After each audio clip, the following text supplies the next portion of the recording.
अच्छा, कभी किसी बड़ी फैक्ट्री या वर्कशॉप के बारे में सोचिए जी। वहां जब कोई भारी शक्तिशाली मोटर चालू होती है तो एक खास तरह की गूंज होती है ना? बिल्कुल, और लाइटें भी थोड़ी सी डिम हो जाती हैं उस एक पल के लिए। हाँ। बस आज हम इसी पल के पीछे के विज्ञान को समझने वाले हैं। और देखिए, ये सिर्फ लाइट डिम होने की बात नहीं है। उस एक पल में मोटर और बिजली के पूरे नेटवर्क पर एक जबरदस्त तनाव पड़ता है। तनाव। हाँ। वो एक छोटा सा लगभग अदृश्य भूकंप जैसा है जो उस फैक्ट्री के पावर ग्रिड में आता है। वाह, इलेक्ट्रिकल भूकंप।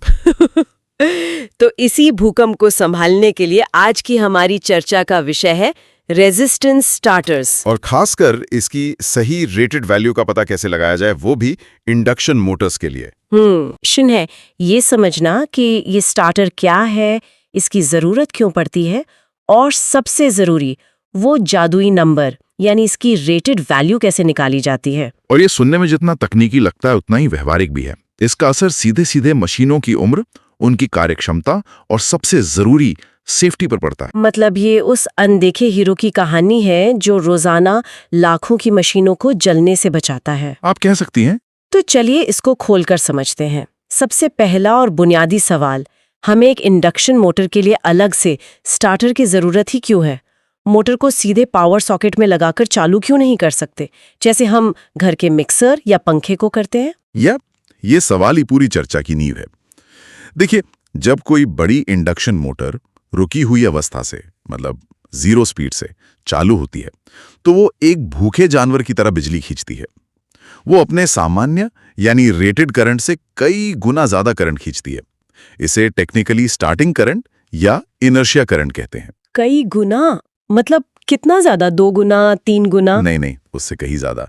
ये मोटर के डिजाइन पर निर्भर करता है, लेकिन आमतौर पर 5 से 7 गुना या कभी-कभी उससे भी ज्यादा हो सकता है। 5 से 7 गुना? हाँ, सोचिए, अगर एक मोटर सामान्य तौर पर 20 एम्पेयर पर चलती है, तो स्टार्ट होते समय वो एक पल के लिए 100 या 140 एम्पेयर तक खींच सकती है। बाप रे!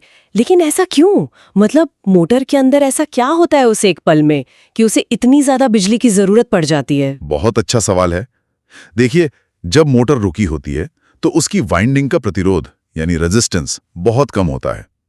वो एक तरह से शॉर्ट सर्किट जैसी होती है। अच्छा। तो जब आप उसे पूरा वोल्टेज देते हैं तो ओम के नियम के हिसाब से कम प्रतिरोध के कारण करंट आसमान छू लेता है। जी। जैसे ही मोटर का रोटर घूमना शुरू करता है, उसके अंदर एक विरोधी वोल्टेज पैदा होता है। विरोधी वोल्टेज? हाँ, जिसे हम बैक ईएमएफ कहते हैं। ये वोल्टेज इस करंट को काबू में लाता है, लेकिन उस शुरुआती एक पल के लिए वो बस एक खुला दरवाजा है जिससे करंट का सैलाब अंदर आ जाता है। अच्छा, तो ये स्टार्टर एक तरह का गेट कीपर है, ये उस शुरुआती करंट के सैलाब को रोकता है। बिल्कुल सही। सोर्स के अनुसार रेजिस्टेंस स्टार्टर का मुख्य काम इसी स्टार्टिंग करंट को कम करना है।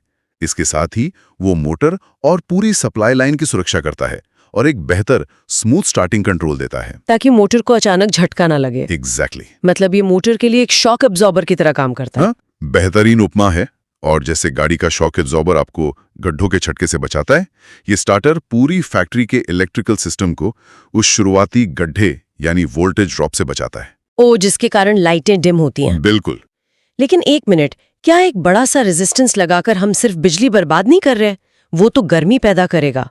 क्या ये एक बहुत ही पुराना और अक्षम मतलब इनएफिशिएंट तरीका नहीं है? आपने एक बहुत ही महत्वपूर्ण मुद्दा उठाया है।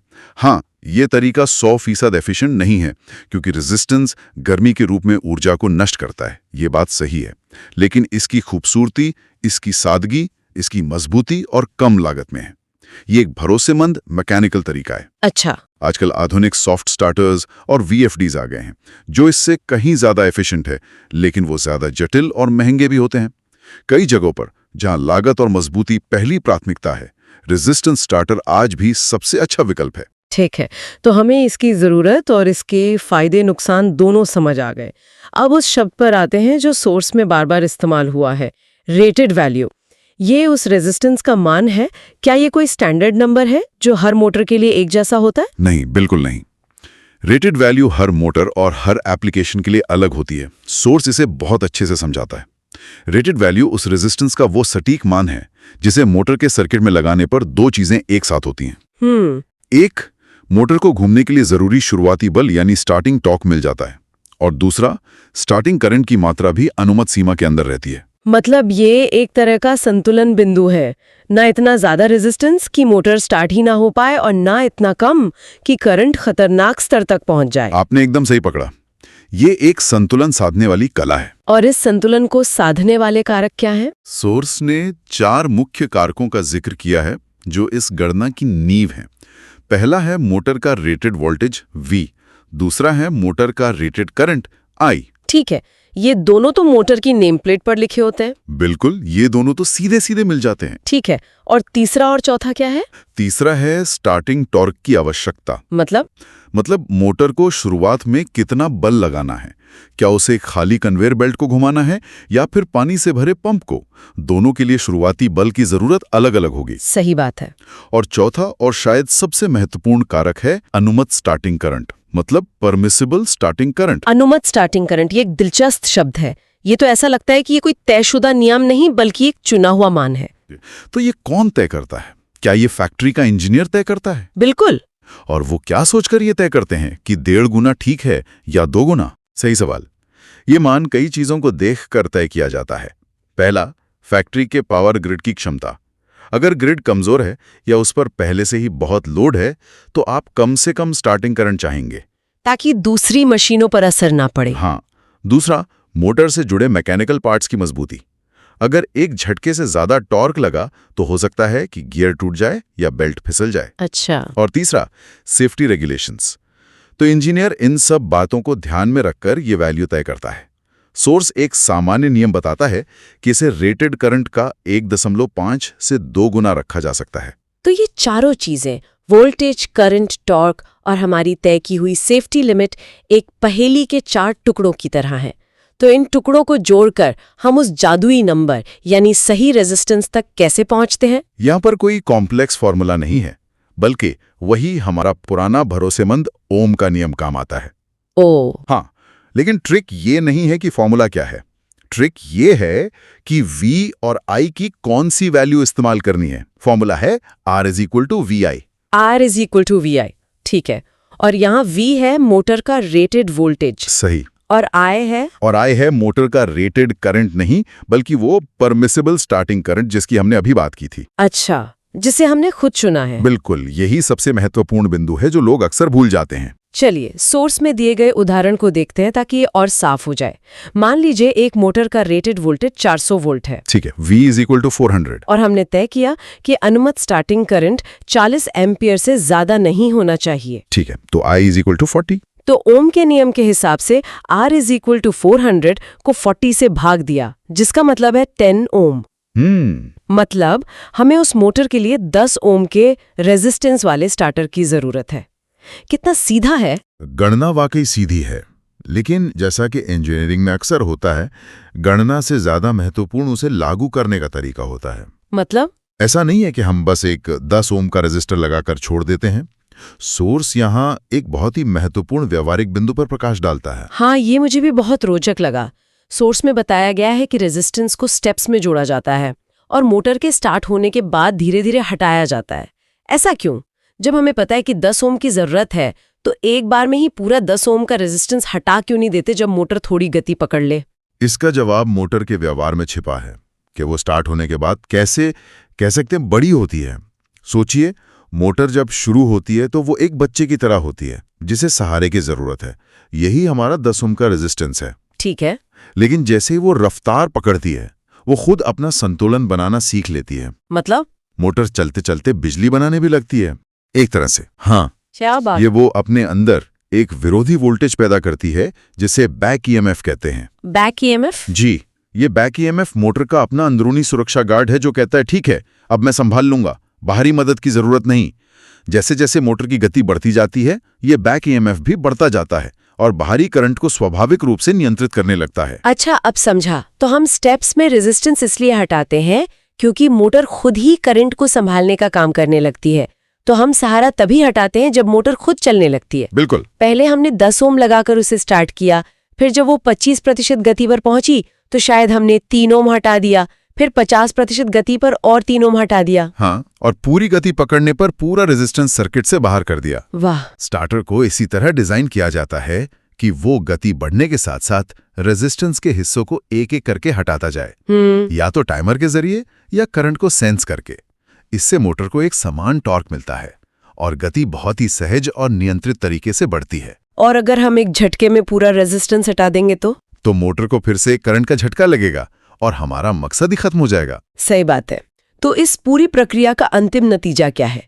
जब हम इतनी मेहनत करके सही रेटेड वैल्यू चुनते हैं और उसे सही तरीके से लागू करते हैं तो इसके बड़े फायदे क्या हैं? सोर्स के अनुसार 3 मुख्य और सीधे लाभ हैं। पहला और सबसे स्पष्ट है कम स्टार्टिंग करंट। इससे हमारी मोटर की वाइंडिंग, केबल और सप्लाई सिस्टम सब कुछ सुरक्षित रहता है। वोल्टेज में ज्यादा गिरावट नहीं आती, जिससे बाकी मशीनें परेशान नहीं होती। सही पकड़ा। और दूसरा फायदा क्या है? दूसरा फायदा है मोटर की लंबी आयु। जब आप किसी मशीन को बार बार जोर का झटका देने के बजाय धीरे से और आराम से स्टार्ट करते हैं तो उसके मैकेनिकल और इलेक्ट्रिकल हिस्सों पर तनाव कम पड़ता है। जाहिर है इससे उसकी उम्र स्वाभाविक रूप से बढ़ जाती है। ये किसी भी महंगी मशीन के लिए बहुत जरूरी है।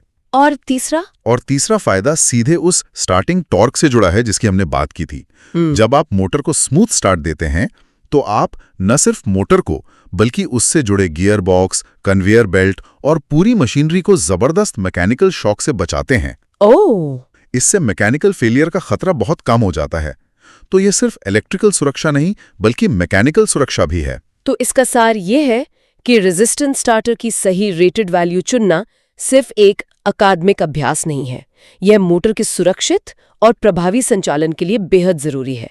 ये इन्वेस्ट पर बेहतर रिटर्न, कम मेंटेनेंस और एक सुरक्षित कार्य वातावरण सुनिश्चित करता है। बिल्कुल, ये इंजीनियरिंग के उस सिद्धांत को दर्शाता है जहां एक छोटा सोच समझकर लिया गया फैसला एक बड़ी और महंगी प्रणाली की सफलता तय करता है। सही मान चुनना ही मोटर के अच्छे प्रदर्शन और सुरक्षा की कुंजी है। तो आज हमने समझा कि बड़ी मोटरों को सुरक्षित रूप से स्टार्ट करने के लिए रेजिस्टेंस स्टार्टर कितना जरूरी है। हमने देखा कि कैसे एक मोटर स्टार्ट होते समय खतरनाक रूप से ज्यादा करंट खींचती है क्योंकि रुकी हुई हालत में वो एक शॉर्ट सर्किट की तरह होती है और स्टार्टर इसी करंट पर लगाम लगाता है। और हमने ये भी सीखा कि इसकी रेटेड वैल्यू कोई रॉकेट साइंस नहीं है, बल्कि ये ओम के सरल नियम पर आधारित है।